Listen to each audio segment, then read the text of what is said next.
Hello all. आज हम लोग स्टार्ट करने जा रहे हैं इनर्शियल फ्रेम्स और non inertial frames. Inertial frames क्या होता है? द फ्रेम या coordinate system in which Newton's first law of motion holds. Newton first law of motion क्या बोलते हैं? Law of inertia. So Newton first law of motion में क्या होगा? एक्सटर्नल फोर्स पार्टिकल पे जीरो, तो एक्सटर्नल फोर्स जीरो, तो इसका मतलब मास टाइम एक्सेलरेशन जीरो हो जाएगा। मास time acceleration zero, mass zero हो नहीं सकता, इसका मतलब एक्सेलरेशन हो जाएगा जीरो के बराबर। तो यहाँ से हमारे पास आ जाएगा d2r/dt², क्योंकि एक्सेलरेशन जो होता है पोजीशन वेक्टर का सेकेंड टाइम डेरिवेटिव, तो ये आ जाएगा जीरो के बराबर। जब ये जीरो के बराबर आ गया, इसका मतलब dr/dt ये हो जाएगा कांस्टेंट। फिर किसी भी कांस्टेंट का एक बार टाइम डिफरेंशिएशन करोगे तो जीरो आएगा, तो dr/dt आ गया कांस्टेंट। dr/dt क्या होता है? ये होता है वेलोसिटी, तो ये वेलोसिटी हो गया, वेलोसिटी आ गया कांस्टेंट। इसका मतलब होता है कि एक्सेलरेटेड जो नॉन एक्सेलरेटेड फ्रेम होते हैं या इनर्शियल फ्रेम्स जो होते हैं, उनका एक्सेलरेशन क्या होगा? उनका एक्सेलरेशन होगा जीरो, लेकिन वेलोसिटी जो होगी वो हो जाएगी constant. If a frame is an inertial, then all those frames which are moving with constant velocity relative to the inertial frame are also inertial. So आपके पास अगर दो फ्रेम है, दोनों कांस्टेंट वेलोसिटी से मूव कर रहे हैं एक दूसरे के रिस्पेक्ट में, तो दोनों फ्रेम क्या होंगे? इसमें से अगर एक पहला फ्रेम इनर्शियल है तो दूसरा फ्रेम भी इनर्शियल होगा। इनर्शियल फ्रेम का एग्जांपल क्या है? Free falling of an object under gravity. For example lift. Lift का जो मोशन होता है वो कैसा मोशन होता है? वो होता है आपका, जब वो फ्री फॉल करे लिफ्ट, तो वो होता है inertial frame. Non inertial frame क्या होते हैं? नॉन इनर्शियल फ्रेम को ही एक्सेलरेटेड फ्रेम बोलते हैं। Those frame of reference in which Newton first law does not hold good. ठीक है, तो मान लेते हैं हमारे पास ये एक इनर्शियल फ्रेम है। Newton first law does not hold good का मतलब है कि जो आपके पास एक्सेलरेटेड फ्रेम होगा वो उसके पास एक खुद का एक्सेलरेशन होगा। तो सपोज हमारे पास एक फ्रेम है या कोऑर्डिनेट सिस्टम है, X axis, Y axis, Z axis, तो ये कार्टेशियन कोऑर्डिनेट सिस्टम, इसका ओरिजिन है ओ। और एक हमारे पास है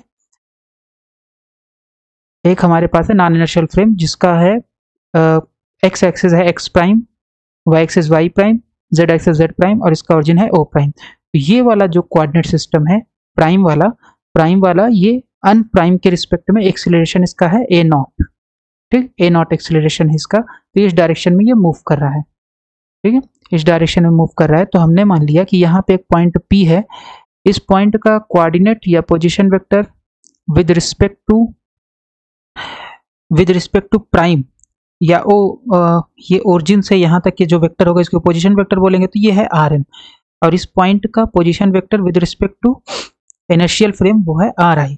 तो अगर हम इसका जस्ट x कंपोनेंट ले तो x कंपोनेंट कहाँ से हो जाएगा? xi हो जाएगा, यहाँ से लेकर के यहाँ तक डिस्टेंस, राइट। और xn, इसका जो x कंपोनेंट होगा xn होगा, वो होगा जस्ट यहाँ से लेके यहाँ तक, और दोनों ओरिजिन के बीच हमने दूरी मान ली है s।